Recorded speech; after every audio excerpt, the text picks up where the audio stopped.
I want their leader brought here. I want him brought to me. I want the revolution crushed.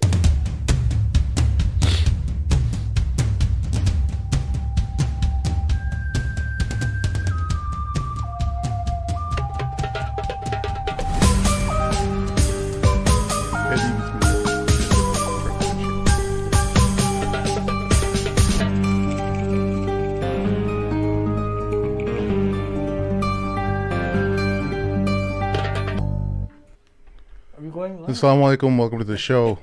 Sheikh Haqqani, welcome to the show. Made his entrance. MashaAllah, tabarakallah. He's here. Are we going live? There he is. We are live. It was very difficult to get a hold of him because Sheikh is, MashaAllah, so busy. But we got him here, guys. Brothers and sisters, before we get started, make sure you click on the like and subscribe button. You, throw a comment in the comment section below with your thoughts related to today's show. Lots of things are happening all at once, Sheikh. People can't even keep up with any memes, just news after news, just clips and makes your head spin, really. Like people don't even know what's happened at let's give this some direction. What are all of these news, what do they all have in common? What are all these news titles about? Gaza? Not only about Gaza, it's about people are finding out how everything was a farce, now everything's collapsing. The great noticing is happening. Everything. That's the term. Every level. The great online, noticing? Yeah, the great noticing. That's but what it's they on call every it. level. It's on the economic Federal Reserve. It's in mortgage prices. It's economy. It's people who we once thought were good people. It's who was involved, how weak the web actually is. Yeah. Right? Everything. It's like a domino. It's like dominoes, one after the other. Yeah. The web is unraveling or revealing itself. Everything is connected. We talked about a lot about this on the previous show, but we're seeing how all these players that have been, that we thought were like disconnected. Many people thought that, there's no relation to, who knew about Bill Barr? Remember Bill Barr during Trump's administration? This guy, it turns out to be closely linked to Epstein and all these different things. You're just like, what is going on? You're like, all these, no one... Judges being bought out. Yeah. To judge for Ghislaine, however you say it. Ghislaine Maxwell. Yeah. Maxwell happens to be a Zionist. Yeah. And same one who worked, I think, Epstein's case too. Whole lot of, like, it's everything is just, there's just, nothing is a conspiracy theory anymore. Even though we should be careful with conspiracy theories. But the world, the people in power, the web is a lot smaller than we thought. Yeah. And everyone's involved. Yeah. Everyone's involved. You know that one guy, he would come on Joe Rogan and many different shows about UFOs. His favorite. Remember that guy? No, not Alex Jones. Art Bell? No, not Art Bell, bro. Art Bell's the OG. Don't throw Zionist shade on Art Bell. Okay? Coast to coast. Who is the dude you're referring to? No, I'm talking about Well, he apparently he was the original torturer of Khalid Sheikh Mohammed. Yeah, this guy, he is they call him the sheriff of Iraq or something, or that one of those guys? No, so right now he's in the whole UAP congressional proceedings. Okay. But even Khalid Sheikh Mohammed is coming back. I mean, he randomly pops up in the news every. Mearsheimer was talking about him. Yeah. During while his conversation, his podcast with Tucker Carlson, which is something also that was very, very interesting. And I think we have a clip about that. But so this guy, he was involved in torturing. Like, he tortured Khalid Sheikh Mohammed's son in front of him, like in his genitalia. He electrocuted his genitalia until he confessed that he was the one who architected the 9/11. You know how many times he was waterboarded? 120 times. You know, they say if you get waterboarded 3 times, you become insane. Yeah. Clinically, or after like 4 times. Yeah. Because it's so ineffective. It'll make you say something. Whatever's going to stop the torture, you're going to say. Yeah. Right. But anyways, I always wondered about torture though. Like if you were held in one of these prisons, Guantanamo or whatever, and they said you're going to be tortured, wouldn't you just start singing like a bird? Because you know exactly what they're going to do. But they're not really torturing you. It's enhanced interrogation. Yeah. No, I mean, like, wouldn't I? At least I would try to rationalize to myself, right? I would be like, well, eventually they're going to break me. It's not like they're going to stop. So what's the point in even starting to begin with? Yeah. Right. Yeah. I don't like maybe, but sometimes I think no matter what you give up, they still torture you. I know that they do that in the Arab world. Even if you give up all the information, they'll keep torturing you. And you know why that is? Somebody explained that to me too. A very trustworthy source that was basically in jail before too in the Middle East. He said that the person that goes in, everybody knows him. Lou Elizondo was the name I was thinking. Sorry. Oh yeah, I remember that name. I don't remember the episode, but I remember that name. Yeah. But he was telling me that when somebody goes in, the majority of people that know that he went into jail, they want to see him come out different, whether they get information out of him or not. They're going to torture him because they want him to come out as a different person. Yeah. Intentionally. All types of disorders, all types of problems. And that's a part of building the environment of fear. Yeah. Right? Of not talking about what you're not allowed to talk about. Right? But yeah, I mean, there's so much to talk about, man. I mean, the killer of, I know you wanted to talk a little bit about this, the killer of Wadia from Plainfield, Illinois, who stabbed this child 26 times. And his mother, how many times? 10 times, I think, or something. His mother got stabbed too. And that was like 2 years ago when a little bit after October 7th. That was a bit of an uproar, rightfully so, and that guy died. But I know you wanted to shed a little bit of light on that, Yeah, I mean, I think, he died, right? So he was sentenced to, I believe, life in prison, and then I think he only served a few months, and then he died. And that's it's not gonna bring the child back. I mean, and what we all know what awaits him in the hereafter for the crime that he committed. But I want to take it a step back and really talk about the opportunity that the Muslims had at the time when this whole story happened, that they blew. They blew it, and they blew it really badly, and only few recognized that. What had happened was, it was a international story. Like, this happened, I believe it happened in October itself, when the situation was really hot. Everyone was talking about it, what was happening in Palestine. Yeah. And then out came the story that this Haywan, stabbed and killed a child and severely injured his mom. There was, an uproar about that, and rightfully so. Not only just from the Muslim community, but even from the non-Muslim community as well. Like, it's unacceptable for any child to be murdered like that. Although the world may disagree based on what's happening now in Palestine, but that's a different story. But at that time, and it's not too far away from where we live, right? Like, Plainfield, maybe about half an hour, 40 minutes from here. What had happened was, at that time, Biden was in the office, and he had sent a representative to show support to the Muslim community and mourn with the Muslim community. And the representative was supposed to be the highest Muslim representative in the Biden administration. Yes. I believe his name was Dilawar, I believe was his name.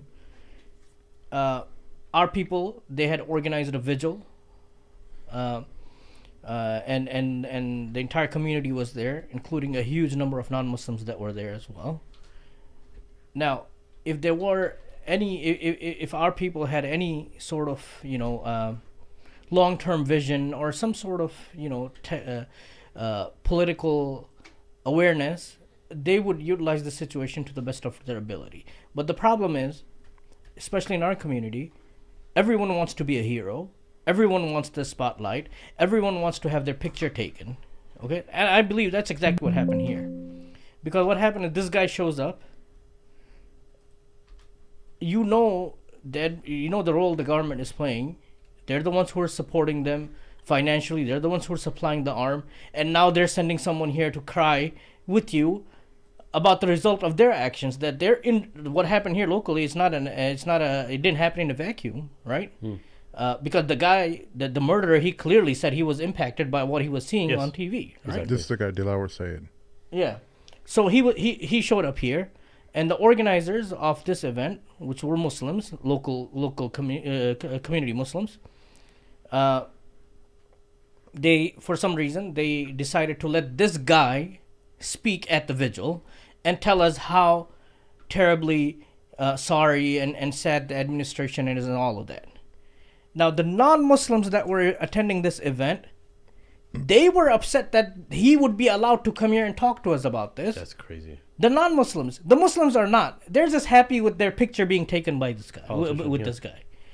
So much so that some of the non-Muslims, they were protesting during his talk, and our Muslims, Wow. they physically got in the way to defend and protect this guy from any supposed harm that may have come their way. Wow. This is the level of intelligence that we're insane. working with. That's insane. Okay? Then you sit there and cry and you wonder why no one takes you seriously. You don't take yourself seriously. No. You yourself don't take yourself seriously. You are telling the world, yes, you can, abuse us and kill our children. It's okay. We'll still, I love you and you love me. Yeah. The biggest statement that the Muslims could have made was by not allowing this guy to speak and tell him, go back where you came from. Yes. And this is our message. We don't want you. We don't accept you. We don't want your fake apology. Yeah. Is he from Pakistan? I don't know. It doesn't matter where he's from. Just call ice on him. Whatever he is, even if he was not a Muslim, the biggest statement you could have made was by not allowing him to say anything, because we know it's retarded in the sense that it's fake, because what has come after that has continued support financially, militarily, and everything, and this was just for show. Yeah. But our people keep falling for the same things over and over and again, and Man, yeah, that's rough. Do you know what? I think a lot of people just don't remember or don't realize that the Biden administration is the one who created the hysteria. Yeah. And that's what's not clicking for them. Like, the protesters are saying that this administration is the one that created the hysteria around Palestinians and otherizing them and making them something that they should be concerned about over here, while they're preaching against anti-Semitism and stuff like that. Well, what about the Palestinians that live in your country, and you're creating all this fear and hysteria around them? You have blood on your hands, effectively, and you have what Sheikh is saying. You have this guy who's representing the Biden administration, who's there for a photo op and try to put some kind of a bow tie around this thing so that the president's hands are clean of this, is somehow just being kind of released from this responsibility. Like, you did this. Yeah. Yeah. No, it's they created the monster of Israel. Not created in the sense, they created the power by backing them. They knew full well what was happening. They knew, a lot of the administration actually knew that if you were to ask some of them, Mearsheimer mentions the names of some of these people in the administration, they didn't blame Palestinians for resisting, and they actually, by their own words, they don't blame Hamas. Like, of course Hamas of course they're going to do what they're supposed to do. If they weren't, they'd be crazy. Yeah. Right? But America continued to fund Israel. I get that. One thing that I'm curious of, because I don't remember those protests. Do you remember what those non-Muslims were saying? Like, yeah, they were basically saying, "Why is this guy speaking? It's common sense." wow. Like, the administration that indirectly supported the killing of this child has sent a representative of their administration to you, and you're welcoming him with open arms and giving him a spot to tell you how sorry they are for what has occurred. Wow. That's a problem with leadership, man. The leadership we have, if we had, even on a local level, man, good leadership is so hard to find. If you had a good leader that would just tell you guys, that tell people, hey, man, don't welcome this type of person. He's also complicit. And the fact that he didn't come, the fact that he came and they sent him, that should be a sign that why would they send somebody just like the Muslims, right? It'll make things a lot easier. It'll lighten the blow, right? But I mean, that's over with, and that family has to live with that forever. Wadia's family. I know that there was that sentiment also that you were mentioning before the show, that there's this mindset that people have. I don't know if you're okay with talking about that, about turmoil that happens in Masjid Al-Aqsa. Yeah. And so let's preface preface that with what Mearsheimer was talking about. And Yeah. so for those who don't know, Jonathan Mearsheimer, he's a very renowned, respected political scientist out of University of Chicago. He's been talking about he's Jewish himself, and he's been talking about the corruption of Zionism and their influence in American politics for better part of 30 years now. And him, like Chomsky and many other Jewish intellectuals, professors, really intelligent people, have been warning about this for decades. Gabor Mate, is one of them. Norman Finkelstein, many distinguished individuals have been talking about how Americans need to be worried about the influence that Israel is having on their government. So he was on Tucker Carlson's podcast, and he talked about what's going on, at least towards the end of the podcast, with Al-Aqsa. He talked many other things about Zionism and stuff, and I encourage everyone to go check that out. But I'm going to play Tucker Carlson mentioned to him that the rising of the Second Temple. Yeah. And he said, but in order for the Second Temple to be built, they want to build it, and if they do, they have to blow up the Al-Aqsa Mosque. Right. Right? And he said, well, this is where, and he said, there are 1 billion people, right? And this is where this clip happens. This is where, and it just hit me, because obviously Muslims, we've been saying this ever since the 80s, and ever since I can remember. Yeah. Right? Even before I was a teenager, we've been saying these same words, but when you hear it now, so many years later, in this moment, it has a different type of effect, Yeah. Here we go. Not that this guy's anything special. It makes you think, man, what the heck are we doing type thing, And the Temple Mount is probably correct. Feels like there are 1 billion Muslims. So, but they have a huge collective action problem. What are those billion Muslims going to do? I mean, they can't organize themselves into armored divisions and strike into Israel. No, but they could. I mean, I think we learned from 9/11, a small group of determined people can have a big effect on events. Oh, yeah. Well, that's all coming too. The temple. So he goes on. Hang on one second. Can you go ahead and comment on this while I pull up the next clip? Yeah, so he says, well, there's 1 billion Muslims. Like, everybody's thinking about the number. Everybody knows the number is really big. Yeah. Everybody sees it now. Especially these guys, the guys like him who are a little bit intelligent than the average person, who are involved in this situation, are like, dude, this is a really big number of human beings. Like 1 billion Muslims, that's a lot of people. And a lot of them the devotion they have is a very strong type of devotion. Mm-hmm. And, so easily, but he doesn't have to think about it. Mearsheimer just says, yeah, but what are those 1 billion Muslims, basically what he's saying, what are they capable of doing? What's the exact term he used? The exact term... Well, they have a collective problem. Like, yes. That part hit. Yeah. They don't act like a collective. Well, yeah. And it just speaks exactly about who we are right now, that we don't mobilize. We're not united. We're fractured into our different nationalities and the states that the Europeans that basically created with the Sykes-Picot Agreement and the Westphalian nation-state model that they created. And we said, oh, yes, sir, boss. You know better than us how we should govern ourselves. And they found the weakest people among us to rule over us.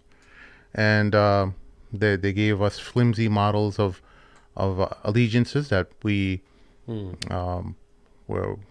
tied by our ethnicity, our language, our nationality, and religion is something in the background. Like you don't have to worry about that. That the whole idea of ummah, they broke it down.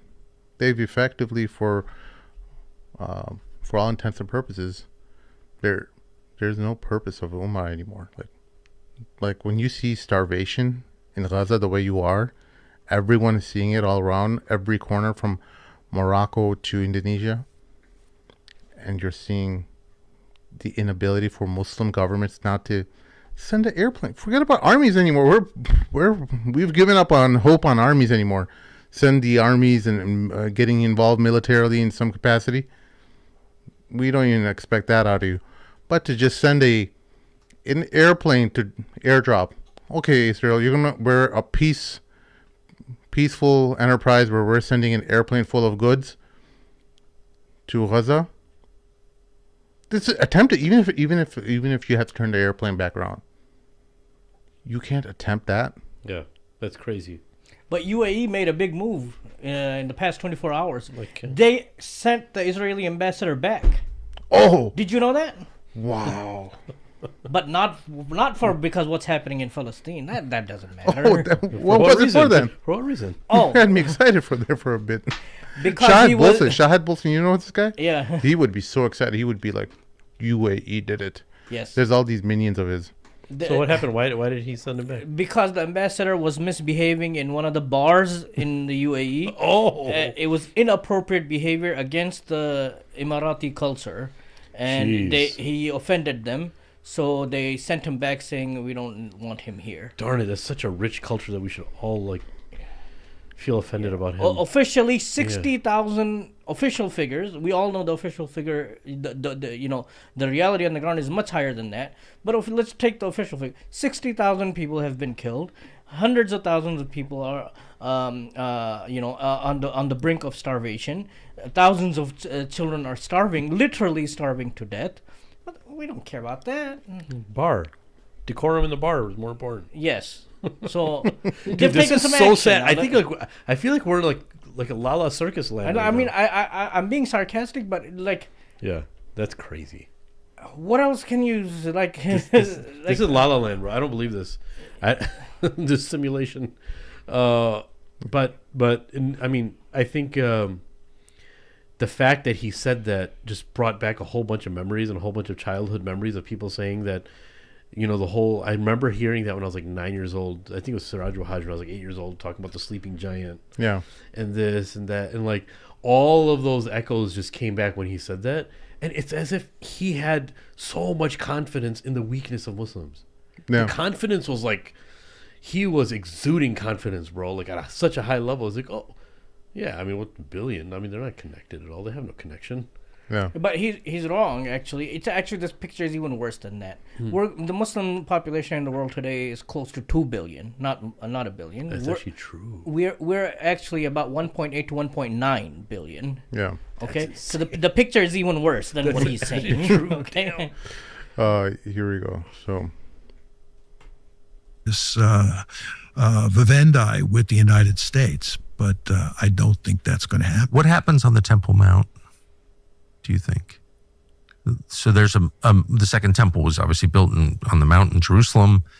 It was knocked down by the Romans in AD 70, and a few hundred years later, the Muslims built the third holiest site in Islam, the Al-Aqsa Mosque there, and beneath it is the foundation of the temple. That's the Western Wall. So that's the geography. But there is this push to rebuild the third temple, but there's a mosque on the site. My sense is that's coming to a head. Do you have any feeling about that? I think you're right.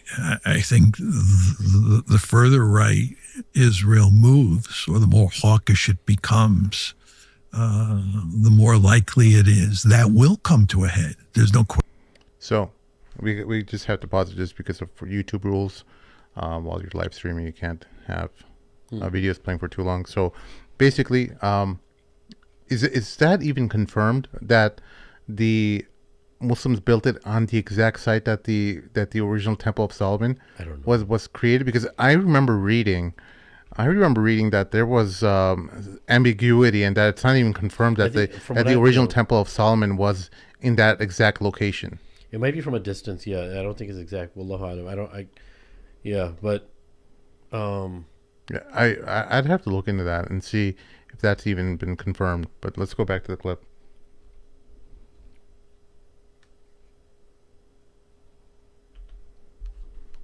Question that certainly the religious right in Israel is deeply committed to building a third temple. But you'd have to blow up the mosque to do it. Yes. And what would happen if someone blew up the third holiest site in Islam in the middle of Jerusalem? Well, the Israelis are very powerful vis-a-vis the Palestinian population, and they would, I guess, go to great lengths to suppress any insurrection. And if they had to kill lots of people, they'd kill lots of people. Look at what they're doing in Gaza. Yeah. The Israelis are incredibly ruthless. There's just no question about that. And they believe that Palestinians are subhumans, two-legged animals, grasshoppers. They use those kind of words. And you take what they've been doing in Gaza, it's easy to imagine them doing horrible things to the Palestinians if they were to rise up over what's happening with regard to the Temple Mount. And in terms of the Jordanians or the Egyptians or the Saudis, are they going to do anything? I doubt it. I mean, they'll make a lot of noise verbally, but in terms of actually doing anything to Israel, the Israelis basically calculate in all these instances that what they can do is horrible things, and then with the passage of time, people will forget. Yep. And not only will they... I want to pause it right there. One of the things that the Israelis have a very good handle on is human behavior. They know how people behave in terms of long-range projection models, that they see that, hey, you know, the Americans and the European colonial powers, they took over they took over 2 continents, basically. Effectively, they had occupied 2 continents. How many people did they kill? We talked about this in a previous podcast. Was 60 million people. 60 million Native Americans across North and South America were killed by Europeans through disease and stuff like that. We're not saying direct combat, but effectively, it was a genocide, and the greatest genocide the world has ever seen, I would imagine, and ethnic cleansing as well. So but who thinks about that 100 years from now? You know, so the Israelis have a very good pulse on how humans behave. They know that, hey, you know what? They're going to be quiet if their interests are, if they want to keep their livelihood. Yep. If they want to, if Mohammed bin Salman wants to stay in power, he's going to be quiet. If he wants access to our intelligence networks that we're building with, what's his name? Peter Thiel's company. Palantir. Palantir and other intelligence networks that they're building with the United States and other powers. You know, he's going to want to find out his enemies. Who's going to give him that information? The Zionists will, right? So Mohammed bin Salman will say a few things here and there, but he knows where his place is. Sisi knows where his place is. All these guys, they know exactly what will happen if they actually take legitimate steps. If they sent an airplane with aid, cut off ties with Israel. No, forget about cutting off ties. We're just talking about the most minimal thing that could help, that would go against they would never dare. The reason I said that, they would never dare, like the fact that they would even think like cutting off ties with Israel for them is like, we're dead. It's over for us, you know. But I think, I think you should continue because I'm going off on a tangent. So now you're seeing a very emboldened Israeli state who has its claws into American power, and a lot of what this podcast with Tucker is talking about is that the Israelis are in charge of the U.S. government effectively, and that's what he's saying. He's not saying it explicitly, but he's hinting at that. Never in the history of the world would the power that is so strong, that the different power dynamic that the United States has over Israel, but acts against its own interests. Why would that happen? No, he is. I think he is saying it openly. I don't think it's hidden. And this is one of the few positive things, if you want to say, that has come out as a result of this conflict. A lot of this has been exposed, especially the interview that he had done with Ted Cruz. With Ted Cruz, Yeah. that exposed a lot and brought out a lot of these things into the open. Yeah. So I think from one perspective, you know, look, Muslims have been talking about Palestine for the past, you know, ever since the occupation, 75 years, right? But the impact that these guys are able to make, they have made in the past 6 months. Oh yeah.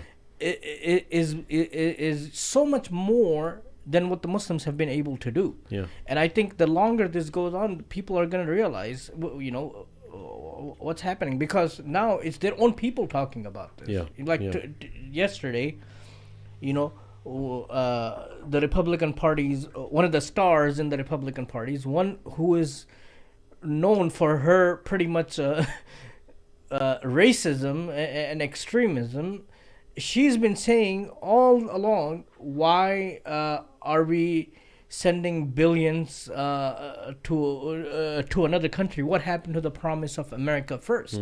And she was one of the few people who, an elected member at her level, who have said yesterday that what is happening in Palestine is genocide and it is starvation. We're talking about Marjorie Taylor Greene, right? Yes. Like, she's known to be a real extreme person. I hope someone is giving her dawah, because she's saying what a lot of things the Muslims have been saying and should be saying. Yeah. She's doing the job for us. Yeah. And this is, and she's a Republican too. And then you have, on the other side, you have these, the Democrats that Muslims seem to be worshiping all the time and look at them as some sort of savior. They're not even words from them. Like, they continue voting for sending more and more aid, sending more and more weapons. They're not even offering you words, but still you think somehow that they're gonna be in the best interest of the Muslims. I mean, look. I mean, I can go on and on. Yeah. Like, look, last year when the election happened, the DNC convention was here in Chicago, right? Yeah. They let a family of one of the Israeli hostages, take center stage and talk about it, but there was no representation from the other side. What did our people do? They campaigned outside of I think it was at the United Center or the Rosemont Convention, one of the two, wherever. I think it was at United Center. They were literally begging the DNC leadership to, please, sir, please, ma'am, please, give us just a few minutes so we can have the stage too.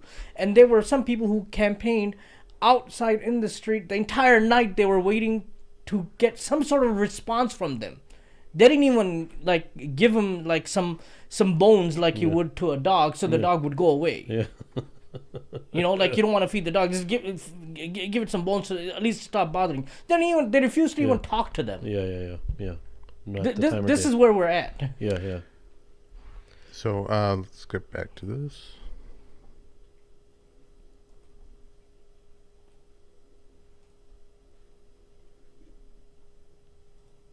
They forget, but we'll go to great lengths to help them forget. We'll rewrite the history. That's the idea. So I think that your assessment of what we should expect with the Temple Mount is probably correct. Feels like there are a billion Muslims. So. But they have a huge collective action problem. Collective action. What are those billion Muslims going to do? I mean, they can't organize themselves into armored divisions and strike into Israel. No, but they could. I mean, I think we learned from 9/11, a small group of determined people can have a big effect on events. Oh, yeah. Well, that's all coming too, right? I mean, this is one of the problems that many Western Jews worry about, that, payback is going to come, not in the form of attacks on Israel, but in the form of attacks on Western Jews in places like the United States or Europe. And I think that is a real possibility. Let's hope it doesn't happen. But the number of people who are in the Arab and Islamic world who are absolutely enraged by what is going on in Gaza is not to be underestimated. And they have a second strike capability, as you point out. I was talking about building armor divisions. That's foolish. They're not going to build armor divisions, but there are other ways to deal with this. Again, you want to go back to 9/11. This gets back to the whole question whether Israel is a strategic liability or a strategic asset. Khalid Sheikh Mohammed, who is the principal planner. I thought did you want to say something? No. No, the reason why he mentioned that is because him and Osama bin Laden both were saying that we believe it's okay for us to do whatever we want to the American government because of what you've done to Israel, right? So what you've done to Palestine and Israel, right? So it wasn't about hating your lifestyle, that whole farce of they hate the way we live. So They hate our They freedom. hate our freedom. Yeah. They hate Well, our speaking of freedom, Hulkamania is dead. we talked about that. Hulkamania is not living forever. Hulkamania is one of the most hated wrestlers ever, who got so much love in his death. But go ahead. anyways, I'm let's sorry, go focus, ahead. guys. It's like squirrel. Sorry. Dog's a squirrel. Thank you. Bro, But go ahead. Yeah. no. But the thing is that people are starting to see that too. Look, this is why Candace Owens apologized to Muslims, right? She actually she did it a few times. Of the American public made us hate you. That the American government led us to believe that the Middle East and the Muslim countries, the extremists, hate our freedoms, which is why they're attacking us. So there's another layer to this where people wake up at that level. It wakes up at the level of someone could have simply asked. If you look at some of the comments, someone will say that, why does Israel get so much privilege? What's so special about them? What's so special about this conflict? And why is it that they're trying to suppress Muslims so much in the Middle East and the Palestinians so much? What is it about Palestine and the Muslim world that they're trying to suppress so much that they don't want us to know? Yeah. Right? So the people aren't stupid. Like now, because we live in a different world, you don't have to listen to ABC News or WGN News anymore to get their news. Everything's on the social media and just the internet, but in the advent of the internet. But I think the next thing, which is really important to understand, is all of this propaganda now that the right and the left are posing against Netanyahu. They're making all about Netanyahu and his cabinet, right? There's another deception taking place. Their boogeyman now, and they're starting to throw under the bus, is Netanyahu, as if he's the problem. And it's not Zionism that's the problem. So Zionists are willing to sacrifice Netanyahu and his cabinet for the sake of Zionism in Israel, right? So they want, since they know that they lost the PR game at such a high level, now it's, you know what? You're right. We can end up replacing Netanyahu and his cabinet, and everything's gonna be fine after that. I think that's the next step, and that's what they're working towards. But I want to talk briefly about one of the points that we were talking about before we went on the air. What he's talking about, that eventually Al-Aqsa is going to be destroyed and all of those things. Unfortunately, some of the Muslims have this idea as well, and I'm going to read something here that one of a public figure in the Muslim community in Canada had posted this, but he, to his credit, he did take it down, but it tells you the mindset a lot of these people, Muslims who are in a leadership position, that they have. The complete lack of understanding of what is happening on a political level, and misusing and misunderstanding the religious text as well.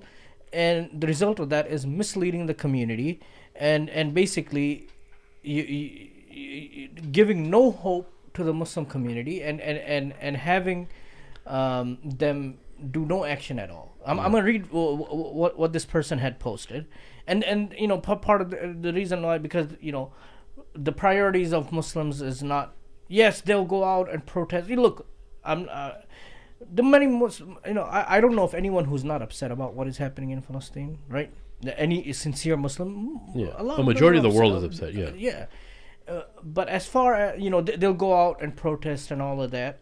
But the priorities, I think it's still going to take some time for the priorities to be shifted. Yeah. At least, what I see here, I don't know if you guys would agree or not, but the priority of the Muslims is, make sure the food is dhabiha.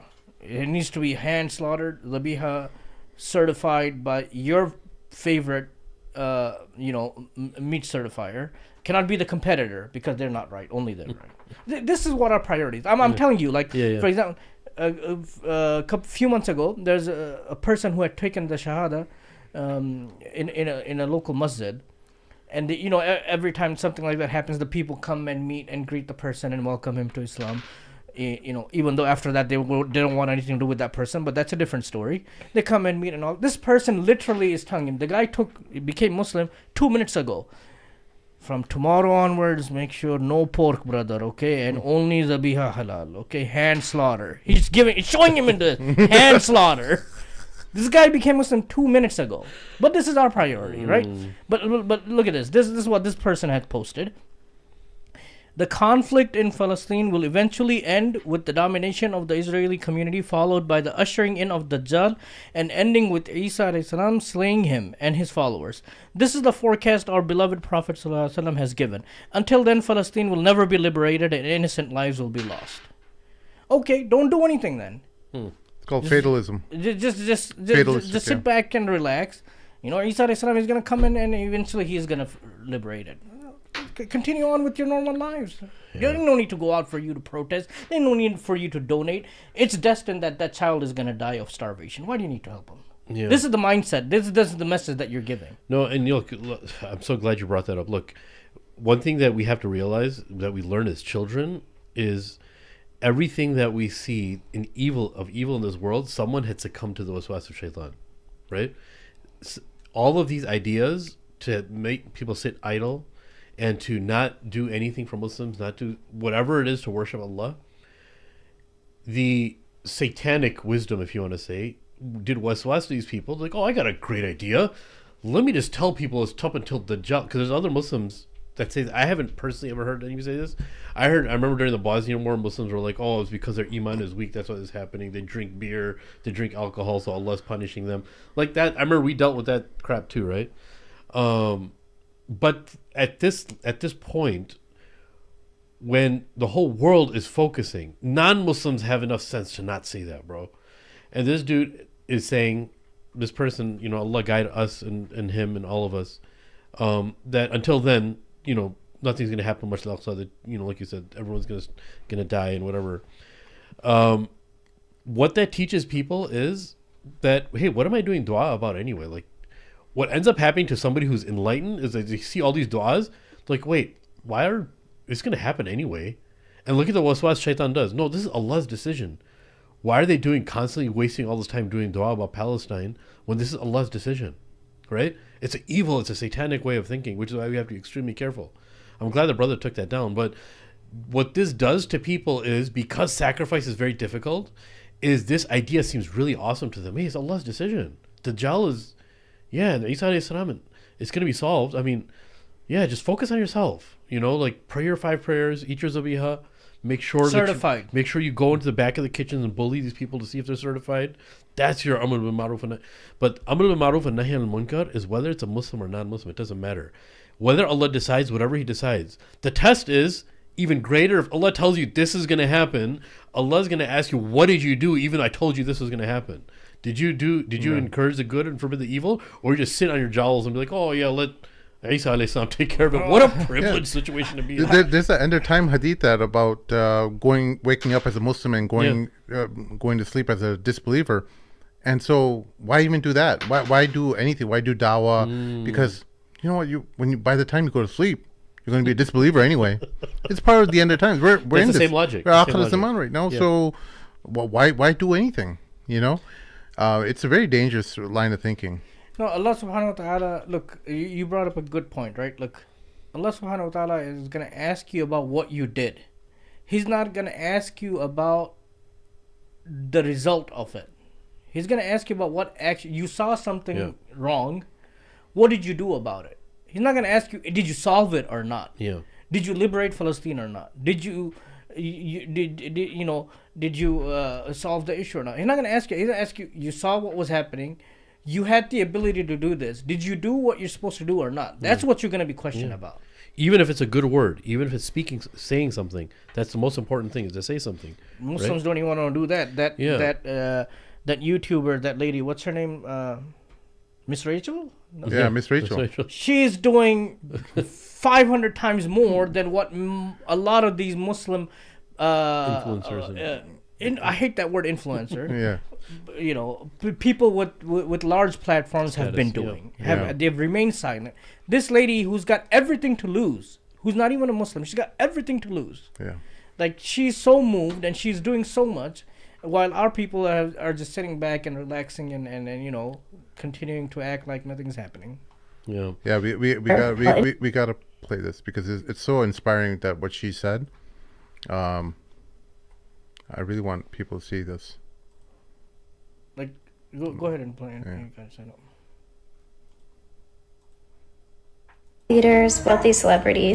Wealthy leaders, wealthy celebrities have turned their backs on the people of God and let them starve, while individual people who probably can't really make ends meet themselves are donating. It makes me so angry, but I'm also really proud of people, and I'm really proud of you. She well, not just that. She said before that, I don't know why they cut that off in the clip, but she said she's not going to be collaborating or doing any kind of event with any other personality, any celebrity, anyone. And she's someone who carries it. She basically is the queen of children's what do they call content, basically. Yeah. She's huge. Anyone wants to get in, you would want to go through her. And she's saying, if anyone wanted to collaborate with me, you had to have spoken out about this issue. It's incredible. It's impressive. And she also said, like, they want to defund me, that's fine. I don't care about money. I don't care about followers. I don't care about any of that.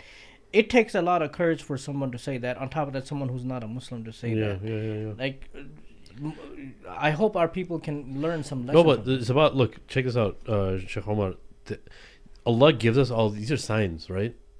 People say that, this life is really difficult. Allah doesn't give. I heard people say that. Well, all these people get all these signs. Dude, Allah gives everybody signs. This is a sign for all the believers that, like, man, these people who don't even believe in Allah the way we believe, the way we're supposed to believe in Allah, and they feel that pain and they're willing to sacrifice. The key word here is sacrifice, right? They're willing to sacrifice at that level, and there's so many. And I don't want to make this all just a big complaining session. It seemed like it's a big complaining it's session. like doing simple things like this billboard here. Yeah. Non-Muslims are setting this up. It's like, where are we? How do we just? Our taxes funded. Yep. Israel kills 3 school buses of kids daily, and our taxes funded. Just simple billboards like that allow people to understand, like, oh, like this is happening. Yeah. But I think when you were talking about earlier the fangs and the talons that Israel had in America this whole time, this is the beginning of the end of Israel, especially on the PR level. Like, they can I don't think in the next 20 years at least they can't bounce back from this. So they're going all out, right? And because of the bubble that they live in, they think that they got this under control. But the beginning of all of this, the ending of all of this, started in these past 2 years. Well, one of the things is that Mir Shimer talks about in the show is that they're hurting themselves.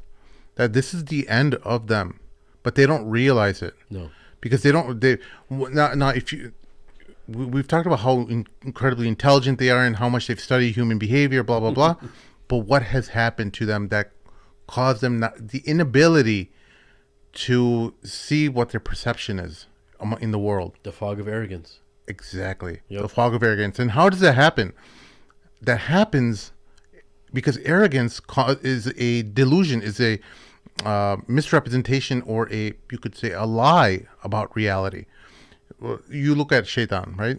Iblis, when he first had this perception that he was better than Adam, right? He thought that I am better than, even though he's worshiping Allah, he should know Allah knows better than him. But because his arrogance is clouding his ability, his arrogance is so great that it's affecting his capacity to think properly. Yeah, and that's exactly what you see with the Israelis. You're seeing the arrogance be so incredible that they have all these different people, important people in all these different positions of power. They have control of all kinds of different areas of the entertainment industry, the financial markets, and they have all this different pull among U.S. senators and congressmen, and all these different lobbying groups that they have. They're getting kids to learn about the Holocaust in American schools. And they're really confident to the point where they've become arrogant. Yeah, where they think like, oh, you know what, people won't care. We'll continue our way. of doing this the way we're behaving. We're now just, we don't even care if you're Muslims. We'll start bombing churches. Yeah. And we're like with zero remorse. We're just oops, sorry, we did an investigation. It happened on accident. Yeah. Oops. That's it. Nothing else after that. And the fact that the reason why you mentioned the Christian thing is because Christians who are in media and have lots of influence, they would think that nothing would happen to them also, right? So they're waking up on a different level. They would think, okay, this is just happening in the Middle East, but they bombed the last church or the Holy Sepulchre, and or they tarnished a part of it, but the last standing church, I think, of a certain denomination, which was I can't remember the name of it, they had destroyed. And lots of Christians were like, wait, that's happening here to us at this level? Wait, I thought that was just happening to these people over there. And you see a lot of these Christians waking up to a different level. They have lots of influence. But that influence doesn't matter, and I'll tell you why. It matters in the sense where you start to realize that everything that Allah had told us in a very, very simple surah it was more valuable than everything in this world and what it contains, right? I'll start off with saying that, look, the mulk, the kingdom of Suleiman had fallen, right? But even one tasbihah of just saying subhanallah in the awesomeness of Allah never dies. So one tasbihah is greater than the mulk of Suleiman, right? One praising of Allah. Why am I saying that? Because now every facet of life that you just illustrated very well has been a farce. That's all it has been. Everything that we thought was actually a lie. Everything that we thought the way it was is actually not that. On every level of our society, not just in the United States, but everywhere else in the world. And Allah subhanahu wa ta'ala, when He swears by the way time progresses, wal asr, right?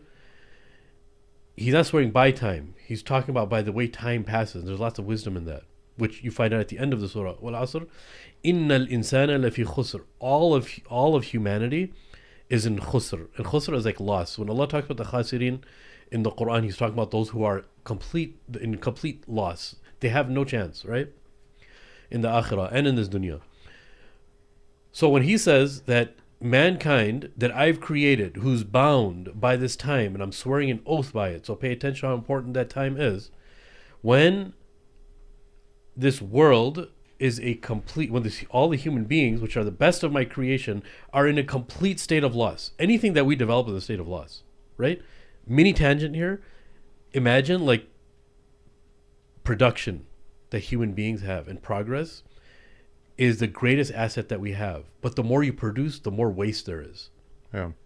That's the natural, like the way this world is the more you progress, the more weaker you're going to become. The faster you progress, the faster you're going to, like, imagine like America, like has the, I think it's trash, like the trash that we, that we dispose of is the most in the world by like manifolds. Right? Then the whole world combined times something, right? So the affluent and the progress that we have requires a lot of waste and destruction too. Right? There's a huge trade-off to having power, especially if it's fast. So Allah says, "Innal insana lafi khusr." No matter what you attain, whether it's power, riches, arrogance, and everybody's afraid of you, you're still in a state of loss. The only thing that's real is illa alladhina amanu, except for those who believe. Nothing else matters. Like everything that we see. How many times have you worked in, like you work in corp, and you know that what you're saying, you just have to say it. Or the when you have a town hall, people, you could see the fakeness through how they have to fake as if it's so beautiful and how it's so amazing. What's the worst? When you're hanging out with someone and you're sometimes in like sales or something. Yeah. And then that way of speaking starts coming through. I'm like, yo. Ew. It's disgusting. It's ew. It's disgusting. It's a complete loser. Yeah. It's a complete loser. You know, إِنَّ الْإِنسَانَ فِي خُسْرٍ إِلَّا الَّذِينَ آمَنُوا وَعَمِلُوا الصَّالِحَاتِ. You believe in Allah. What comes naturally after that is that you do those deeds that He wants you to do. But when you do those good deeds, you're gonna have to have something. Yeah. You're gonna have to have sabr, and you're gonna have to stand upon the haqq. And standing upon the haqq requires lots of sabr, right? The reason why I'm saying that is the benefit, the silver lining with this tragedy and this genocide and this Holocaust that's happening to the Palestinians is that the cover on everything has been blown, the farce has been discovered, and it's even more comical because when they come on TV, they think they have us fooled. Yeah. When they're talking about it, this Mal'oon, Allah curse him, this Netanyahu, he comes on and he's like, he's trying to talk casually. Dude, I even hate looking at his face now. It's so disgusting. He's like, oh, people think that we're intentionally, this just happened like yesterday, people think we're intentionally starving the Palestinian kids. It's like, bro, the nerve you have to continue trying to convince the world when everyone knows you're lying is like, tells you that these guys are there. Yeah, they're destroying themselves because they still think they have a chance of convincing people. And even the people that are convinced, they're not convinced. They know these guys are a bunch of jokers. They know that these guys are completely destroying themselves. They're just on the side of money right now. They're just on the side of influence right now. That's why they're agreeing with Israel. But none of them actually agree. If you ask them about October 7th and agree that, you know, these people are actually a resistance and they were living in this open air prison, a lot of them know that the reality of what was happening in Gaza. Yeah. They just have to side with Israel because that's the side of power with America, right? So it's a whole farce everywhere. Yeah. You can't believe anything anymore. That's the problem. Yeah. Right? So when I saw that, I was like, man, just that one surah is enough to summarize everything that we've experienced up until now. From the beginning of time up until now. That's it. And that's just one surah, right? And that just the way that surah opens up, because time, man, like you imagine what time is to Allah subhanahu wa ta'ala. Because time is a creation, right? Yeah. So everything that has happened, that is happening right now, that will happen, he's outside of that. Yeah. He's not bound by it. We're bound by it. So from his perspective, from his view of our existence, past, present, future, it's already happened. Yeah, subhanAllah. The day of judgment's already happened. Everything's already happened. That's what predestination or predestiny is effectively, that everything that has happened, that will happen, is all written. Yeah. Yeah. And it's just mind-blowing when you think about it, that there's this like scene at the end of like Guardians of the Galaxy or something, this movie. It's like it zooms out from Earth and then from the universe and stuff like that, and then there's just a bunch of these little marbles of different universes or something, and it just reminds you of the majesty, the greatness of Allah subhanahu wa ta'ala. There's not now a theory that our universe or our solar system or universe our universe is actually in a black hole. That this is all part of one other universe. It's just mind-blowing to even think about that. The way that the universe is constructed is actually showing that we may actually be within a black hole of some sort. SubhanAllah. That's so crazy. And these are legitimate. These aren't like quack people who are talking about this. These are some respected journals who are talking about what the universe actually may be. It's still that's crazy because these discoveries still happen, and these discoveries are meant to happen. Either it can give you arrogance again, like these Neil deGrasse Tyson types, that are so arrogant when they talk, and half the time he's just making a fool of himself. Yeah. Because education is a double-edged sword. But here we see, now look at the mercy of Allah, right? Allah knows everything that's going to happen, which is why he's Allah, right? Yeah. If he didn't know what was going to happen in the future, then he wouldn't have the characteristics of being Allah subhanahu wa ta'ala, right? But then, not only in the Quran, but through Rasulullah, he tells us what's going to happen so we can prep for it. Like, imagine if he didn't tell us anything. And if he didn't, we'd be okay. Labbaik, right? Yeah. But he told us, like, even to the point where Rasulullah is something so simple. I mean, the examples are so simple, right? Like, even Hadith Jibreel, where with the signs, like, okay, do you know when the hour is? No. Okay, what are some signs? At least give me something, right? Right. And Jibreel alayhi salam responds to him with the permission of Allah, right? That the Arabs will be competing with building high buildings and sky rises, if you want to call it that, right? Yeah. And structures. They'll be competing in that. And those, it's not just Bedouins or Arabs. He's very specific on what type of people there are. Hufat al-Urat, right? The people who don't even, they can't wear shoes. They don't really possess shoes. Their clothes are so tarnished that it's almost like they're naked, right? They're shepherds, right? And the slave mother, the slave will give birth to her master, right? That's just one. But there's so many different signs that Allah gives us. So no one has the excuse to say and get into any atheistic type of idea if they truly believe in Allah and understand Islam properly. That, yes, Allah knows what's going to happen, even though you're having hardships. And these hardships are happening even to the Palestinians, right? Only Allah knows the wisdom. And He's a creator. He can do whatever He wants, and it happens with His permission. But that doesn't lead us to that toxic idea of, well, it's Allah's decision. He did it. So we just have to, no, Allah's going to test you now with Amr bil Ma'ruf and Nahy anil Munkar. No, even the Surah Al-Asr you recited, right? إِلَّا الَّذِينَ آمَنُوا وَعَمِلُوا الصَّالِحَاتِ. Anywhere you look in the Quran, nowhere, I don't know of any place, unless you know, Allah subhanahu wa ta'ala has told us, إِلَّا الَّذِينَ آمَنُوا. And that's it. All you have to do is believe. آمَنُوا وَعَمِلُوا الصَّالِحَاتِ go together. Exactly. Everywhere you look in the Quran. Yes, sir. Believe and do the deeds as well. Yes. The Amal Salih, you have to do them. There's no option. And unfortunately, this is the mindset, some of the brothers and sisters say, Alhamdulillah, I'm a Muslim, Jannah is guaranteed for me. I got nothing to worry about. Yeah. You got to put in the work, man. We put in the work for everything. No, that's actually a serious thing that's happening. It was an intentional project by the West where they're going to have cultural identities with Muslims. That you're not a Muslim in the traditional sense, but you could be atheist or agnostic and be a Muslim. You can call yourself a Muslim because you're culturally a Muslim, because you're part of the family. Well, one of the famous guys, at least on the Young Turks, Cenk Uygur, he calls himself a Muslim, but he's an atheist.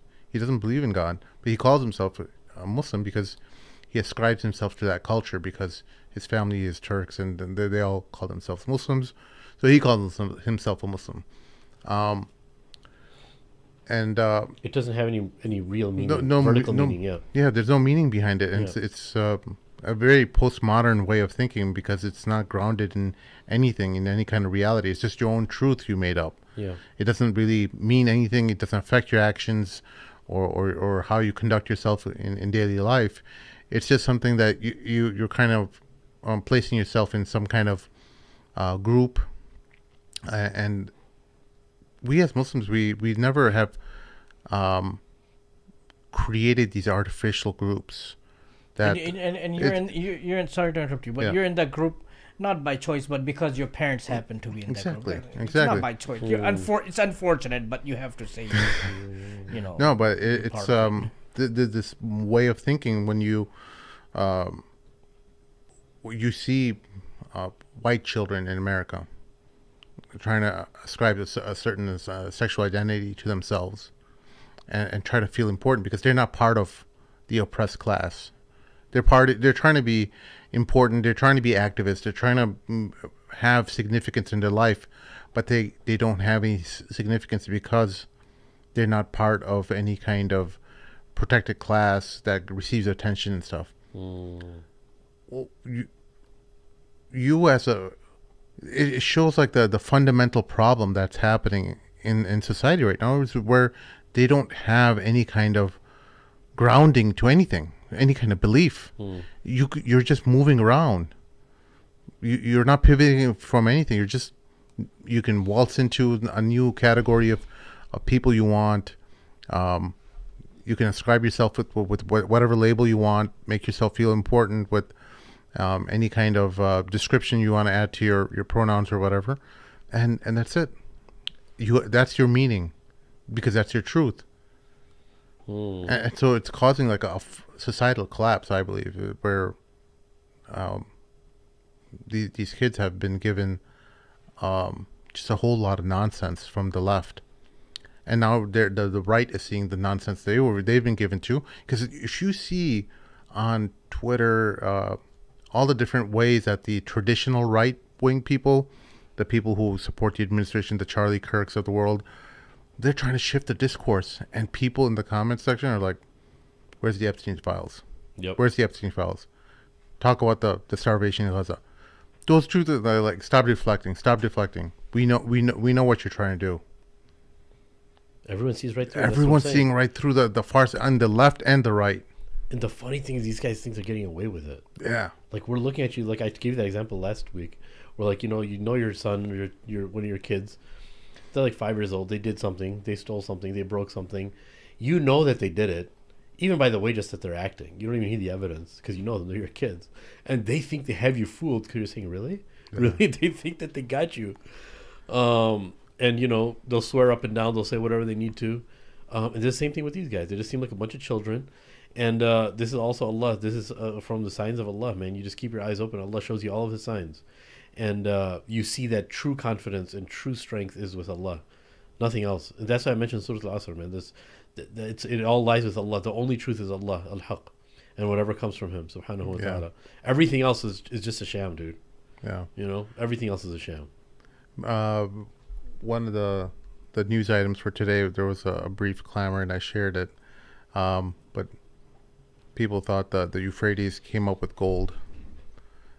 So no, it was a legitimate report. People did. Really? It wasn't like a fake thing.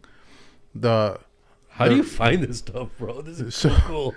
So there's legitimately people in Syria in Raqqa region. Really, they found all this gold across the Euphrates. Turns out, a few moments later, what is it? 2 hours later. They found out that the gold was actually something called fool's gold, called pyrite. Oh yeah. So pyrite was where is it? Right here. Rumor went viral today after someone claimed that they have found gold in the Euphrates, sparking popular enthusiasm. So some people fell for it, including me. But it turned out to be pyrite. Don't get fooled, Sheikhan. Thank you for letting me know about that. I didn't know about this. But pyrite, you know what? Pyrite doesn't come out as gold flakes. That's what I don't understand. Pyrite is like it's like cubes almost. It looks like it's almost a miracle of how pyrite is actually uncovered. It's usually like in these cubicle-like structures. Mm-hmm. They look like perfect cubes, but they're like in part of like a big rock or something. Get out of here. Yeah. It's insane. It looks, you can call them little cabas. What is it actually though? What is the material like? What? Pyrite. Yeah, I know. But it's iron. It's a type of iron. Yeah. Fool's gold. Yeah. Well, thank you for that little piece of information. Did you watch the series that I asked you to watch? Just to take a look at it. No, I didn't. But I want to talk about some other good news that we have. Please. That thankfully India was able to capture and kill the people responsible for the attack that happened in Kashmir a couple of months ago, and they were able to identify that those were the people who had carried out the attacks. Give a little more of a background of the attacks that people may have forgotten. Well, I think we had talked about it, right? But just to jog their memory. So there was a terrorist attack that had happened in Kashmir, one of the most heavily policed and militarized areas in the world, where the attackers came and they killed, I forgot the number, I think 25. The tourist attraction, in the tourist attraction, and somehow that they were able to get away. And they immediately knew that it was terrorists from Pakistan who had done that. And then, eventually, that grew into, a conflict, a conflict that happened between India and Pakistan, which they saw them launching missiles at each other too, and eventually there was a ceasefire that was called. But thankfully now that they were able to capture and they were able to kill the people who carried out these attacks in India itself. And who captured them? How did this happen? How did they get discovered? Do you know? Well, supposedly they what we've been told is they were working on they were basically tracking the people responsible for it. They were monitoring their communications and tracing them. Eventually, they cornered them in a forest, and they killed them. But these terrorists are so stupid, like they managed to carry out this massacre, but they had 2 months. They failed to escape from the area, and when they were killed, you know how they were able to identify that these were the ones who had carried out the attack was because they had the Pakistani voter cards with them. Wow. And they also had some candy that was made in Pakistan. That's how we knew these guys were from Pakistan. What a farce. This is another farce, dude. No, what are you talking about? I actually thought you had a serious story. No, you had such a serious face at me. I thought you had a serious story. It is serious. Don't you remember when 9/11 happened? One of the hijackers, he opened the door and he threw out his passport. He said this plane is crashing, but they need to know I did it. let me throw out my passport, and the buildings collapsed.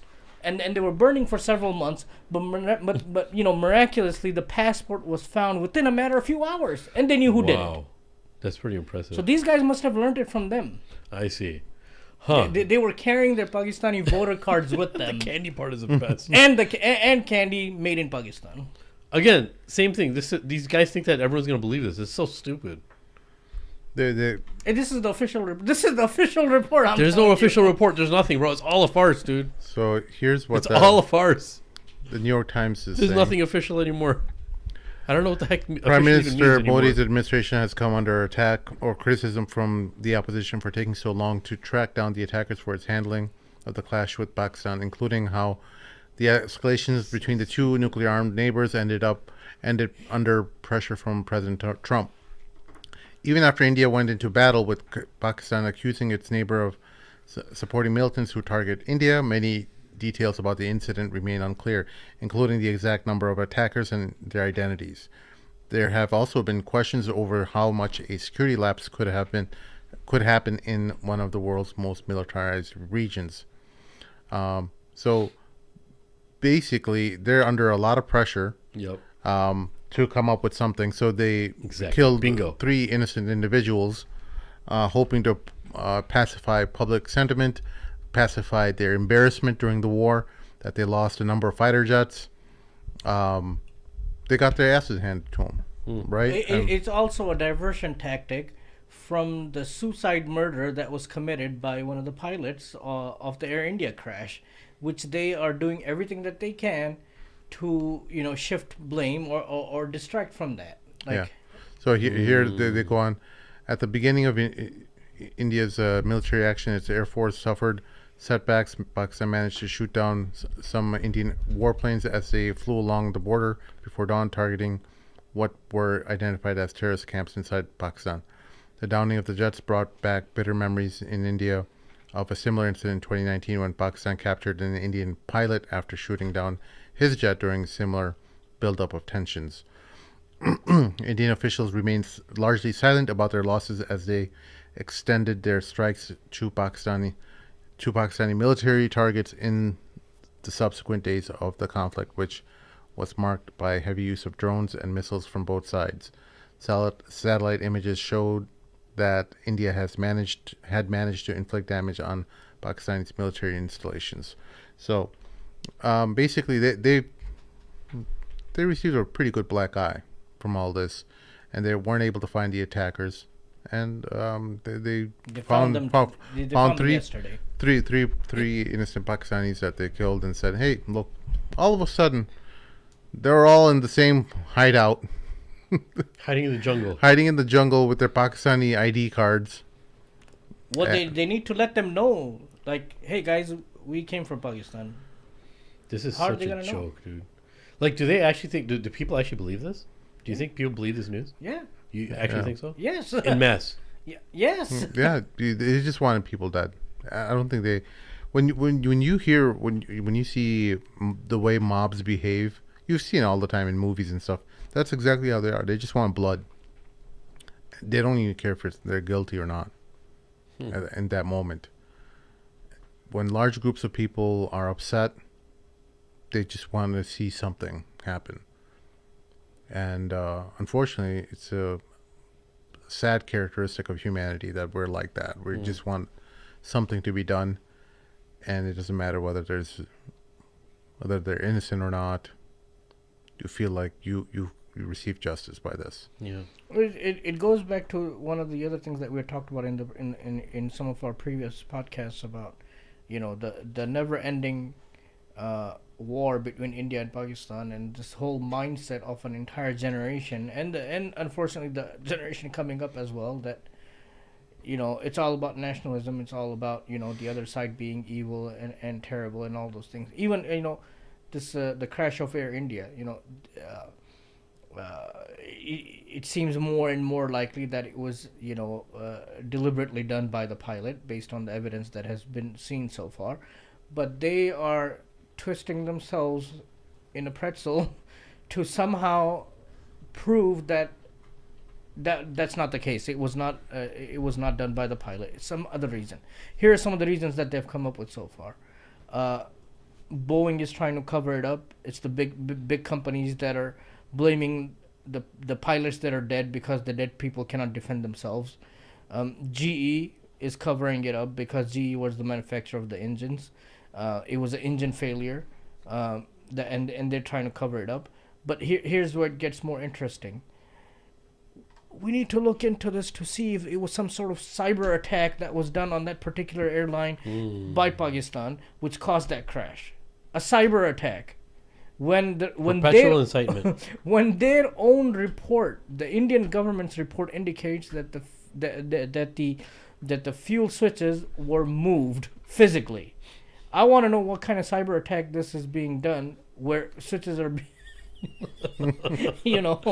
or better yet, they even came up with this angle saying, I think Air India has some agreement with a Turkish company that services their aircrafts, and if you recall this recent, back and forth that they had between India and Pakistan.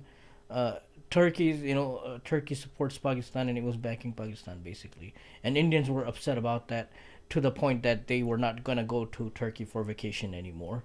So they came up with this new angle. Could the workers at the Turkish airport have sabotaged this aircraft, and caused it to crash? We need to look into that on behalf of Pakistan, not So Turkey. a lot of people, just to interject, a lot of people don't know exactly what happened with this crash. The airplane was taking off, and the fuel switch to the engines was flipped down, and as they're taking off, the fuel's no longer going to the engine, causing the flight to crash to the ground. And there's also cockpit recordings here that are talking about from the actual incident report. Seconds after takeoff, both fuel control switches on the 12-year-old Boeing 787 abruptly moved to cut off, cutting fuel to the engines, causing a total power loss, a step normally done only after landing. The cockpit voice recording captures one pilot asking the other, "Why did he cut it off?" To which the person replies that he didn't. The recording doesn't clarify who said what at the time of the takeoff. The co-pilot was flying the aircraft while the captain was monitoring. So it seems like it was like a suicide type of situation where somebody was, unfortunately these days, because the world is the way it is, it's crazy. Suiciders no longer want to just die themselves. They want to take out people too. I don't know why, but No, but they are refusing to even entertain the possibility that this has happened. Yeah. Because Indians don't suffer from depression. They don't have any mental illnesses. They don't suffer from any. They're immune from that. So it's not possible at all. Even though historically there have been many other cases where something like this has happened, where planes had crashed, which was done deliberately by the pilots. So, but Indians, they're immune from this because this is a bigger conversation. We can talk about it later. The whole idea of mental health and depression and all of those things. It seems non-existent in our culture. Like, we cannot be impacted by that. This is all, nonsense. And when it comes to Muslims, for example, they don't take this seriously at all. They don't take, mental health seriously at all. And the best solution that we have is, you're possessed by the jinn. Let us take you to the Maulana, and he's gonna give you some ta'weez, or he's gonna do some exorcism on you, and then hopefully you'll be cured. That's the solution that we have.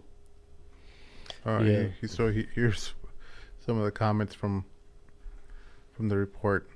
Back in India, the Indian Commercial Pilots Association condemned the rush to blame the crew as reckless and deeply insensitive, urging restraint until the final report is out. Sam Thomas, head of Airline Pilots Association of India, told the BBC It's that only the Indian Pilots Association who's saying this. No one else is saying this. Speculation has triumphed over transparency, emphasizing the need to review the aircraft's maintenance history and documentation alongside the cockpit voice recorder data. So they're trying to make it out as if there's a conspiracy when there isn't. You can't. These are switches. It could not have been controlled electronically. No one hijacked the plane. And they could not have been done accidentally either. Yeah. You have to make an effort to move them from one position to the other. Exactly. Like it takes an actual effort on your part. And so there were 3 pilots.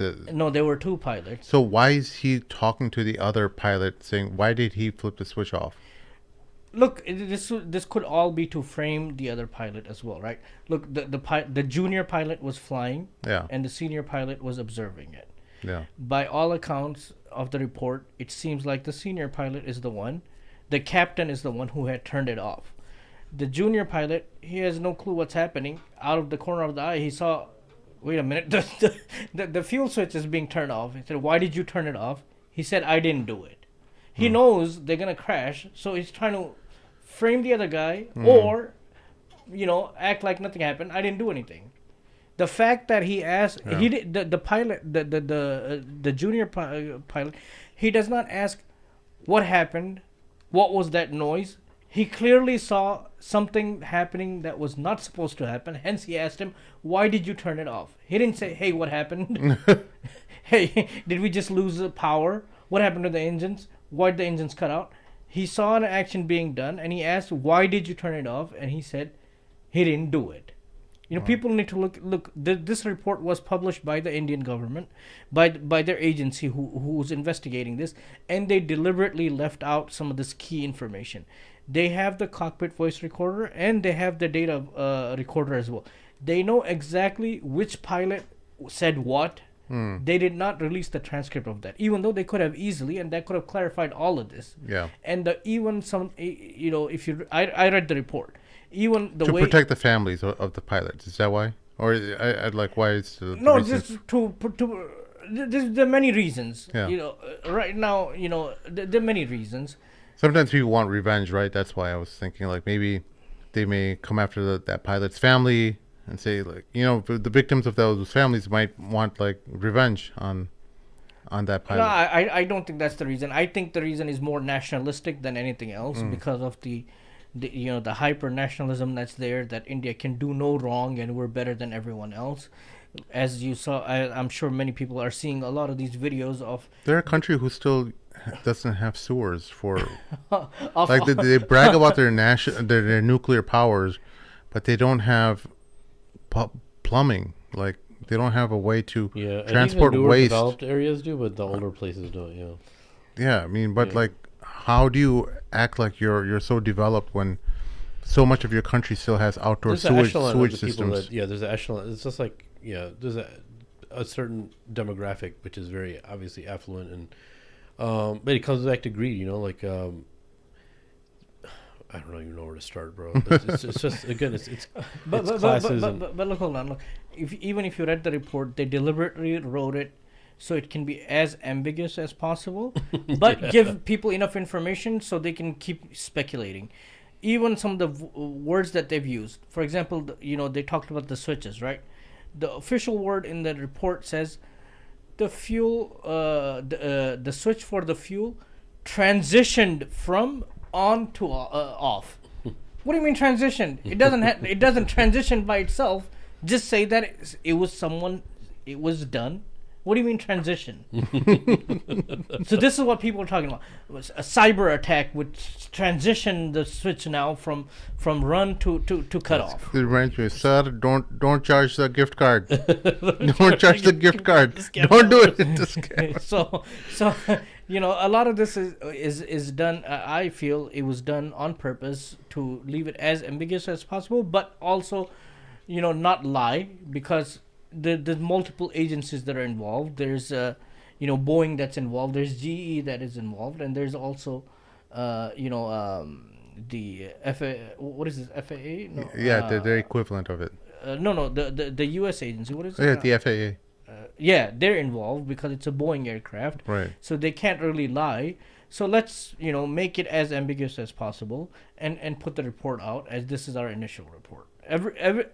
Anyone with any sort of experience can tell you, what has happened here. And this is not the first time it happened. A few years ago, this aircraft in Germany, Germanwings, this happened. The pilot committed suicide, and he flew the plane into a mountain, and he killed himself and everyone on the plane. And back in late 90s, Egypt Air had a similar situation, but that was heavily disputed by the Egyptian government because Muslims don't commit suicide.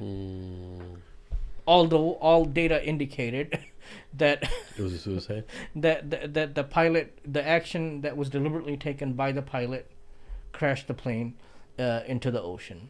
But they disputed that, saying one of the reasons was culturally this is not acceptable in our culture, so he could not have done this. That's a great reason.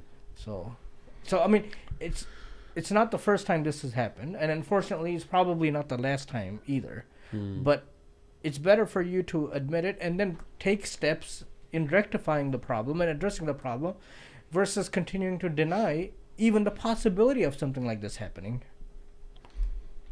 And this type of aircraft, which is they call it the Dreamliner, it's been in service, I think, for 12, 13 years, and this was the first crash that has happened of this particular model anywhere in the world. Yeah. Are you guys okay if we switch gears? Let's go back to Europe a little bit. Speaking of Europe, UK, and their agreement temporarily of recognizing Palestine and Gaza. Right? Yeah. What was that all about? So I think what's happening right now is you saw France earlier in the week also recognize the state of Palestine, but France has long, for large part, France, the United States, and the UK have a lot of interest in the Middle East and a lot of the things that are happening there. But what it seems like is that because they all had this understanding that, hey, there's going to be an eventual Palestine that will be declared, it seems like, have wisened up that Israel has no intention of doing that, nor do they have an intention of rebuilding Gaza or anything of that sort. Yeah.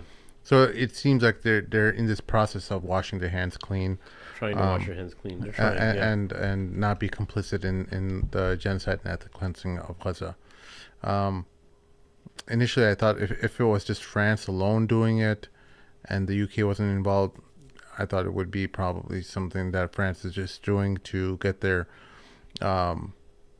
get involved again in the Middle East, because France is always kind of sidelined by the UK and the United States out of a lot of the stuff that's happening. I thought that was a measure they were willing to take to distract from the Brigitte Macron thing. Well, Brigitte Macron, that I don't think has anything to do with what's happening now. I know. But what, at least from France's perspective, is they're very flip floppy. They go, for example, in the aftermath of the ICC rulings, they said, we're going to go ahead and we're going to abide by these rulings, and if Israeli leaders come in to our country, we're going to arrest them.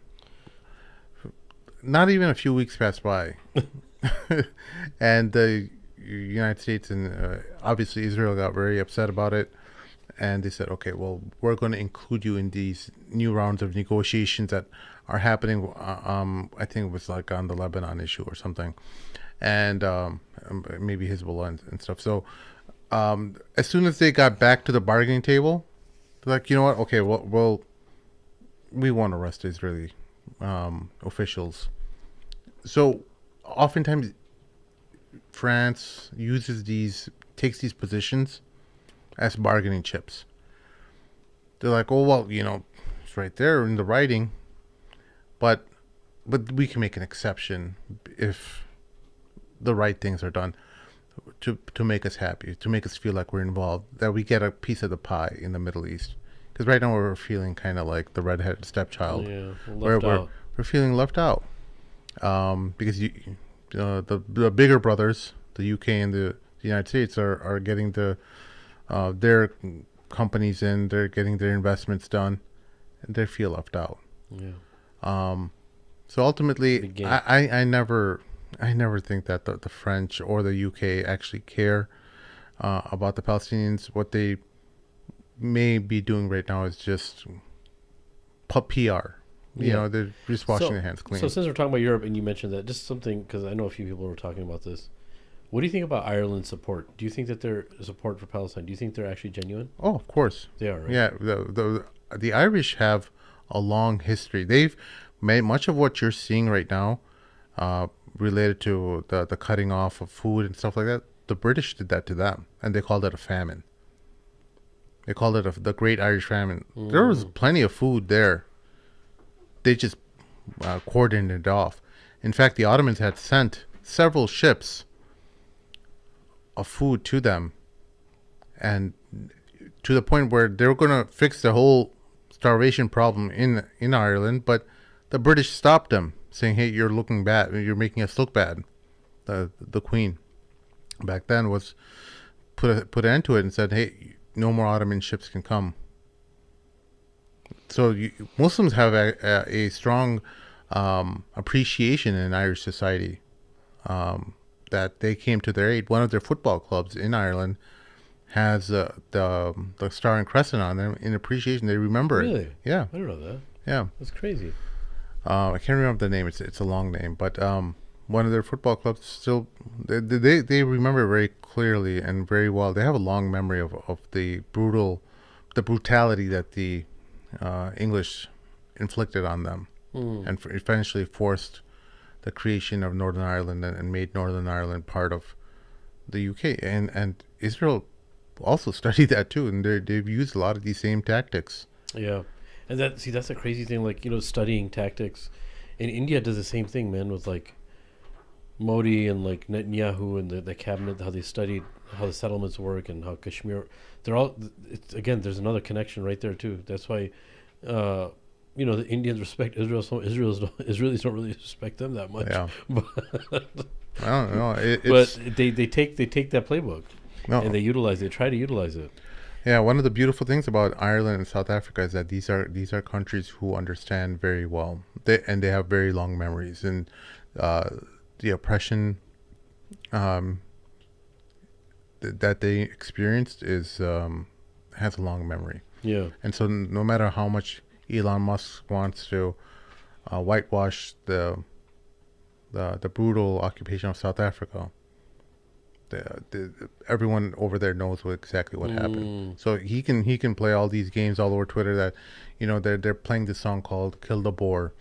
"Kill the Boer" is this resistance song, or it's like about like these farmers rising up against the farmers and stuff. So I don't know. I don't remember the exact details of it, but he's completely mischaracterizing it and making it sound like they want to kill the white man in South Africa. That's just not the meaning of or the intent of what that song is. Literally, it sounds bad, but it's actually not. It's a resistance song. But look, the step by France and UK, and even today Canada also announced that they're going to recognize Palestine.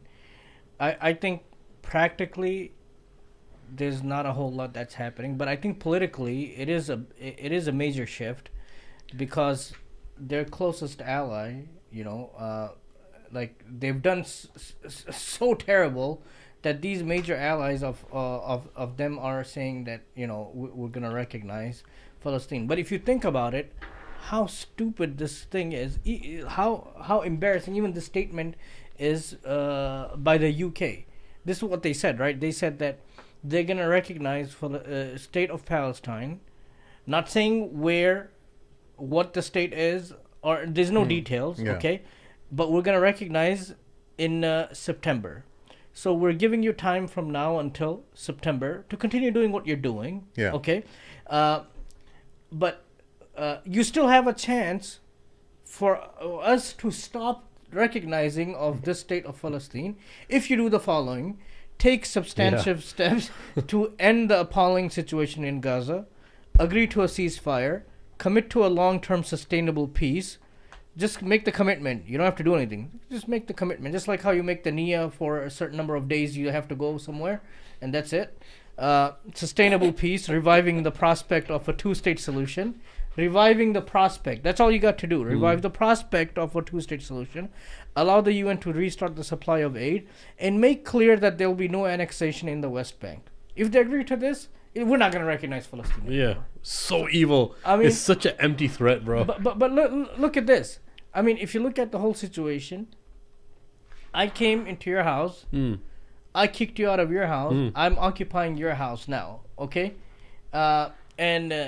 And Sim here, he's supporting me, and he's supplying me with all the weapons and everything. Food, giving you cookies and donuts and everything. I continue to oppress you, and you know, I've taken everything that you have, and you know, he's been supporting me this whole time, and now he sees that I've gone too far because now I'm starving your children and I'm doing all these terrible things to you.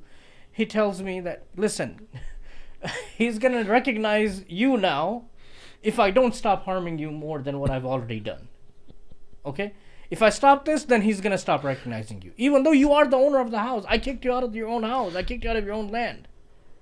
But, you know, the whole thing is just ridiculous. It's ridiculous. Like, if you believe there should be a state, then declare it to be a state. Why put all these conditions on it? Like, if you believe this is a group of individuals who believe... who are entitled to statehood, just declare it. Why are you putting conditions that stop genociding them or stop initiate a ceasefire and will delay it longer and play this? You know what? Even if the Israelis agree to it, to a ceasefire, you know that it's not going to be any kind of lasting thing. They'll break it again. They'll figure out some other reason. They're known for. There's no ceasefire. There's no treaty with them. There is none. Yeah. Because we know what happened in the West Bank. Yeah. We know what happens as a result of any kind of agreement with them. They find loopholes. There's many recordings where Netanyahu himself is explaining to a crowd how they found loopholes, in the agreements they made around the West Bank, and how settlements continue to happen. And this is their game. That they say something, it's all deception. Yep. By way of deception, right? By way of deception, they've mastered it. But the threat is so crazy that the words itself is when you're making conditions that are so obvious that no one should be going through anyway. The Palestinians shouldn't be going through that. But we're gonna recognize Palestine, like that's a threat. As if they're getting the population to think, yeah, this is a great threat. This is what I'm talking about. It's such a farce. Like, that's supposed to be scary. Oh, we're gonna recognize Palestine. Ooh, that's really scary. We're gonna recognize Palestine. Yeah, I mean, but they're never gonna do it anyway. But it's just such a fake. They had a meeting at the UN, and the Arab countries they have a partial solution to the problem as well. They said that the partial solution. I gotta hear this. Qatar, Saudi Arabia, and Egypt have said that Hamas must disarm and disband and hand over control to one of the most widely recognized and acceptable and morally upright entity known as the Palestinian Authority. Give them control. Because they're known for helping out the Palestinians. Yeah. Wow. It just gets funnier and funnier. They shouldn't even talk. They shouldn't even say anything. But anyways, The Palestinian Authority, you know, for those who don't know, if you want to mention who they are and what they're known for. yeah, everybody knows how much of a farce that is too, bro. That's what I'm saying. It's like, I don't want to keep repeating that word, but that's all that comes to mind now. Now, the dilemma that I'm having is I'm so perturbed by what I hear in the news. I just don't know what to believe anymore. It's crazy. Because it seems to be that everything's connected somehow to the hegemony and to deceiving people. That you get to this weird psyche. You're like, man, what the heck am I supposed to believe? What is accurate information? Right? Yeah. What is accurate information? That's where it becomes a problem now.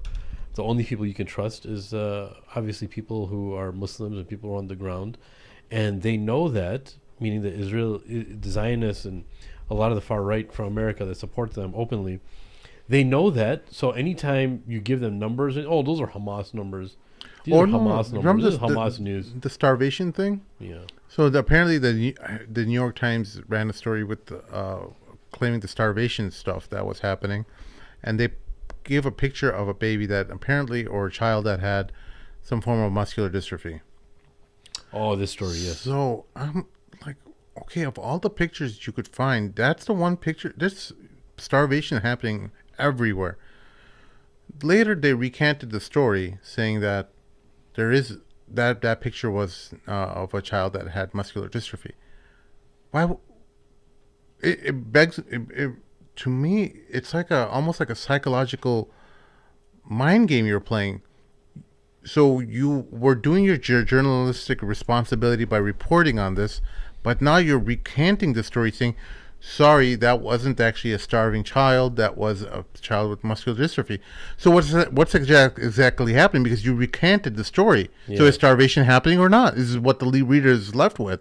Like if you're saying you're recalling the story and that's a crazy game. You're retracting. You're playing a mind game on people, saying that that wasn't actually starvation. So there is no starvation happening. Is what the reader is left with. What you're basically saying is, we got the story. Yeah, this is it. Look at the starving child. Oh no, it wasn't. He wasn't starving.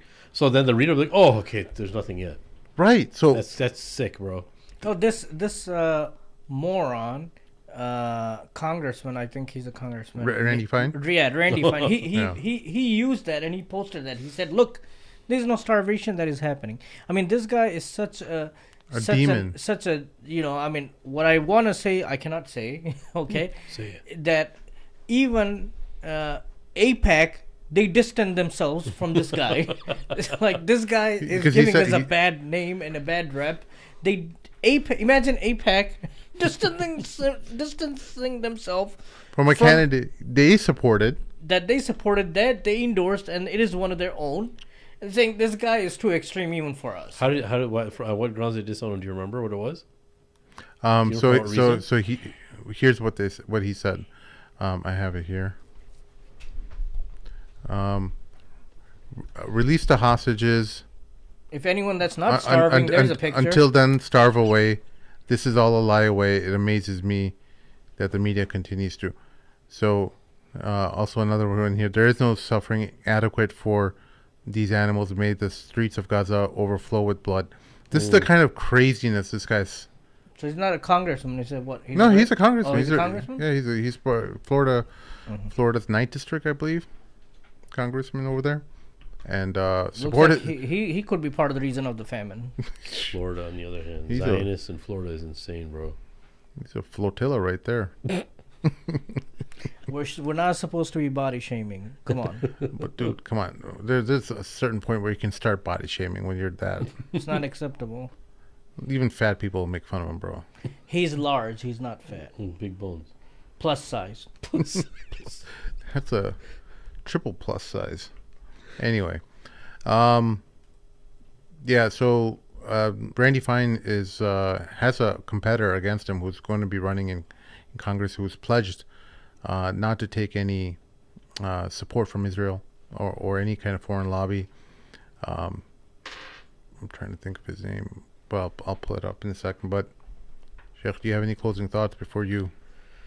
I don't have any closing thoughts. I just want to kind of apologize, but I think it's there's nothing else to actually say when we meet about making this into a somewhat, that may seem like a big complaining session. Look, sometimes we just like to air out what's happening and just try to cover what types of deceptions are happening. And in the process, obviously, people can try to keep a straight face when they're reporting certain things, when they read certain reports. That's not really going to happen. At least with me, at least with us, I don't think it's going to happen. And we're not only talking about the negatives, we're just talking about the reality of what's happening right now. So to some of you who I've heard and read from some people, you guys are just always complaining, giving bad news and stuff like that. Yeah, I get it. But the reality is that things are getting pretty crazy and pretty sad. We have a lot of time to enjoy ourselves, but when we get a chance to get together and we have some type of amana of giving out some information and how we see things and how the Muslim world is seeing things, I think a lot of it's sad. Some of it's going to be a little happy, but it's we're not always going to have sad, happiness. but it's also should be a point in kind of what they call in story writing inflection points, where yes, you reconsider what your purpose is, and Yeah. I just at least for myself, I just think about, like, anytime I've complained, like, well, like, what if I actually complain about when I see something like this? yeah, Like, do I even deserve to make dua about anything, like wanting anything, And these are just internal thoughts. I'm not saying not to make dua about whatever your desires are or anything, Yeah. but it's just like the effect that it has on minor complaints we have in our world, in our So day-to-day lives, insignificant. they're just so insignificant compared to what these people are going through. And I'm like,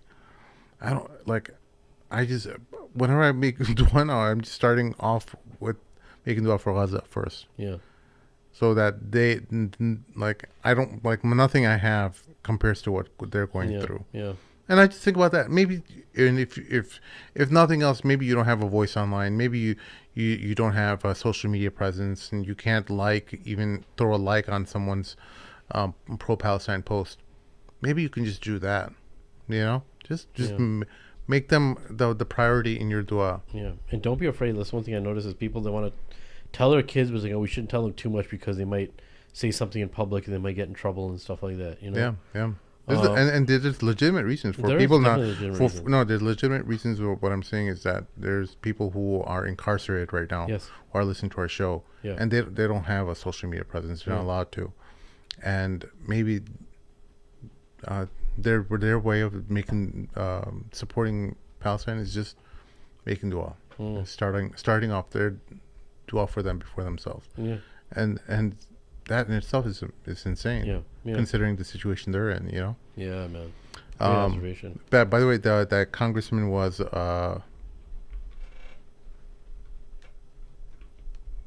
Aaron Baker of the Florida 6th District, and he's pledged to be America first and not support any of this nonsense that other Congress officials have been. So check it out. Anything else from you guys? What do you think? Chef No, Ryan? I mean, to be honest, yes, today's episode may have sounded like a big complaining session, but I don't think so. Good. And You have to be honest with yourself. You have to introspect, but you're also looking forward too. we're part of the Muslim community. We're all Muslims. We're all brothers and sisters, but we have to hold each other accountable as well. There's Yeah. nothing personal in any of this. In some of the points that I've Well said. made and Yeah. some of the things that I've mentioned, there's nothing personal. It's think about what you're doing, and think about the role that you can be playing. Think about the potential that you have. Muslims need to come out of this mindset of feeling, hopeless and feeling like the world is coming to an end. Yes, the situation is really bad, no doubt about that. But Allah subhanahu wa ta'ala is going to question us about what we did when we saw and witnessed what was happening. That's what we're going to be questioned about. We're not going to be questioned about, did you end the famine? Did you end the occupation? Did you do it? He's not going to question us about the result. He's going to question us about the action. And not all of us can do the same thing. you invited me here on this podcast. You have a platform. This is the least that we can do. Yep. There's something that everyone can do. Not everyone is going to be the imam. Not everyone is going to be the khatib. Not everyone is going to have a platform or a presence on social media. But there's something that you can do. Find what you can do, what you're good at, and do that. That's all we're saying. I think that's all we're saying. We're not asking everyone to do the same thing. I don't think it's not possible, and it's not realistic. Yeah. All right, brothers and sisters, make sure you like, subscribe, throw a comment in the comment section below. It's really important you do that because it helps the algorithm out when people are engaging with the content and throwing a comment there. That's it from us. We'll see you all next time. Assalamu alaikum. So. I want their leader brought here. I want him brought to me. I want the revolution crushed.